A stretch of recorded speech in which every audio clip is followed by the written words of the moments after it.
السلام عليكم ورحمة الله وبركاته. ازيكم يا حبايبي؟ عاملين ايه؟ يا رب دايما تكونوا بخير. انا معاكم من قناة بيتي ومملكتي. اللي اول مرة يشوف قناتي يشترك في القناة ويفعل الجرس ويعمل لايك وشير للفيديو عشان يوصل لكل حبايبنا. الولاد بيجيبوا بسكوت المدرسة وانا مش بياكلوه يعني في المدرسة عشان هو سادة، فانا حبيت ان انا اعمل بيهم فكرة تعجب الولاد جدا. مش هتميزي ان هو بسكوت مدرسة خالص.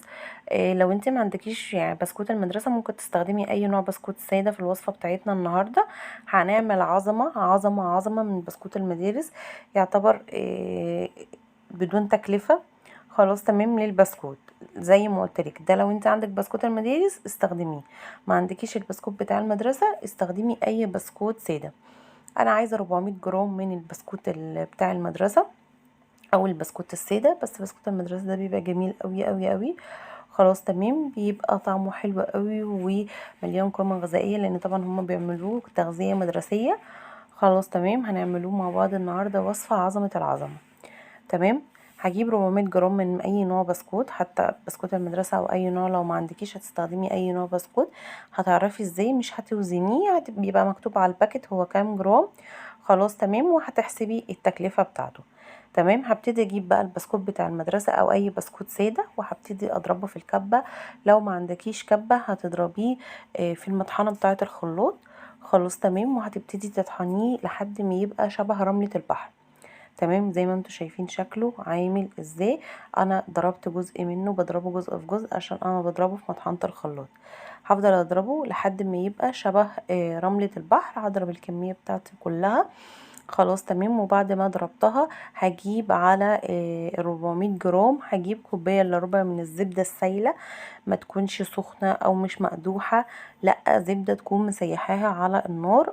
اسيحها بس عشان خاطر ابتدي ادعك بيها البسكوت وبس البسكوت بالزبدة لحد ما الزبدة تتشرب كل كمية، لحد ما البسكوت يتشرب كل كمية الزبدة. خلاص تمام، ويبقى شبه رملة البحر المبلولة زي ما انتوا شايفين في الفيديو بالظبط. بيبقى شبه رملة البحر المبلولة. ولما امسك البسكوت في ايدي واقفل عليه كف ايدي كده، وافتح ايدي ما الاقيهوش مفرول، لا ابتدي الاقيه ان هو اتشكل في ايه، في ايديا. اعرف كده ان هو لما اجي اعمل طبقة البسكوت هتتماسك وهتبقى متماسكة جدا. خلاص تمام، هبتدي اجيب مقاس الصينيه اللي انا عاوزاها. انا هعمل الوصفه بتاعتي النهارده. هعملها بايه؟ هعملها في صينيه مقاس 32. خلاص تمام، بس انا بحب الوصفه بتاعتي دي. طبعا انا مش هقول لكم هي ايه الوصفه غير لما نوصل للمرحله بتاعه الطبقه التانية. خلاص تمام. انا بحب الحلو بتاعي دوت يكون سمكه مش عالي، يعني 2 سنتي بالكتير قوي او 3 سنتي. انا بحب سمكه يبقى كده. لو انت عايزه السمك معاكي يبقى عالي هتستخدمي صينيه مقاس اقل من كده 28، او لو عايزه اعلى يبقى 26. خلاص تمام. يا رب تكونوا كده ابتديتوا تفهموا انا عامله وصفه ايه. اللي حصل معايا في الفيديو لحد دلوقتي ولسه ما عرفش انا عملت وصفه ايه يكمل معايا الفيديو، واللي وصل معايا للفيديو لحد دلوقتي وعرف انا عملت وصفه ايه يا ريت يكتب لي في الكومنتات. خلاص تمام. نيجي بقى نكمل المراحل بتاعتنا. هبتدي احط البسكوت بتاعي اللي انا شربته الزبده في الصينيه، وهروح ضغط عليه كويس جدا. اهم حاجه الضغطه ديت. الضغطه دي هي اللي هتخلي طبقه البسكوت بتاعتي هتبقى متماسكه، وفي نفس الوقت لما اجي اقطعها مش هتبقى مفروله او تتكسر مني. لا انا عاوزه الطبقه تبقى متماسكه كويس جدا. طب هتبقى متماسكه من ايه؟ من الضغط على الطبقه بتاعه البسكوت وهو شارب الزبده، فهتبتدي الزبده تتماسك والبسكوت يتماسك. خلاص تمام. هبتدي احط البسكوت بتاعي زي ما انتم شايفين، وهبتدي اضغط عليه كويس جدا جدا. هخلص الطبقه ديت وهدخل هدخل طبقه البسكوت دي او هدخل الصينيه بتاعتي التلاجة لحد ما نعمل الطبقه التانية. الطبقه التانية بتاعتي هتبقى عباره عن ايه؟ هجيب كوبايه من اللبن او ربع كيلو من اللبن، هحطهم في حله وهحط عليهم معلقتين كبار هرميين من النشا. خلاص تمام، وهبتدي اقلبهم كويس جدا جدا جدا. هحط عليهم معلقتين من السكر، والسكر حسب التحلية. لو انا عايزة التشيز كيك بتاعتي تكون حلوة هزود السكر في الخليط بتاع النشا. لو انا عاوزاها متوسطة هقلل السكر. هبتدي اقلبه وهحطه على نار هادية واسيبه لحد ما يستوى وايدي معاه فيه على طول. خلاص تمام. دلوقتي هنيجي نعمله خطوة كمان. هجيب معلقتين كبار من الجيلاتين وهحط عليهم مية سخنة، وهبتدي ادوب الجيلاتين في المية السخنة كويس جدا، ولحد ما يبقاش فيها اي تكتلات وتبقى دايبة خالص في المية السخنة. وانا النشا بتاعي على النار، ايدي برضو فيه كل شوية اديله تقليبة للنشا بتاعي اللي على النار، عشان خاطر يبقى القوام كريمي وما يعملش اي تكتلات مني. خلاص دلوقتي حطيت الجيلاتينة بتاعتي ودوبتها وهسيبها على الجنب. خلاص هبتدي بقى اعمل خطوة. النشا بتاعي يكون استوى، هسيبه لما يبرد، يعني ايه، يعني يهدى مش يبرد، لحد ما يهدى كده.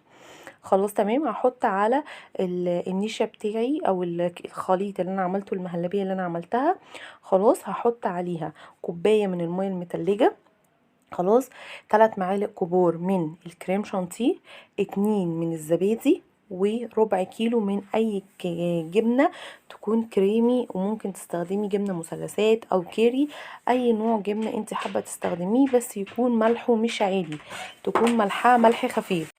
بعد ما حطيت خلاص كل المكونات بتاعتي اللي احنا قلنا انا قلتلكوا عليها، هعمل خطوة. يا هضرب الخليط دوت بالهاند بلندر وهو في الحلة زي ما هو، يا اما لو انتي ما عندكيش هاند بلندر اضربيه في الخلاط. انا هاخد الخليط بتاعي ده كله وهضربه في الخلاط لحد ما يبقى الخليط كله كريمي. ممكن احط له باكت من الفانيليا او معلقة صغيرة من الفانيليا السايلة.